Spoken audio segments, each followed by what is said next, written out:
نسوي أطيب كيك برتقال. عندي هنا 5 حبات بيض، راح أخفقهم على خفقة سريعة لمدة دقيقتين.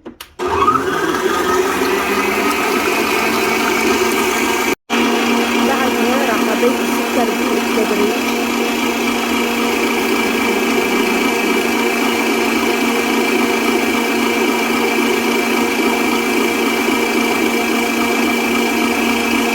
تقريبا كوب ونص سكر، كوب ونص شكر، أخفقهم بالتدريج. ضفت برش البرتقال مع كوب الزيت، راح أخفقهم جيدا.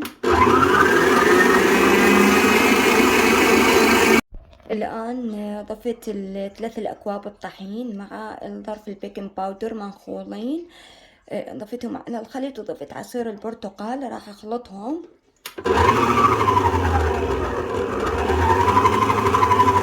خلطة مضبوطة وارجع لكم. بهالأثناء خليته بقالب كيك مدهون بالزيت والطحين، ودقيته شوية على مود أتخلص من الهواء الموجود بيه، وراح أدخله فرن محمي مسبقا 45 دقيقة بدون ما أفتح الفرن. بعد 45 دقيقة أشوفكم شكله النهائي. كيك البرتقال أصبح جاهز بهذا الشكل، حزينه بصوص الكاكاو وأراويكم شكله النهائي.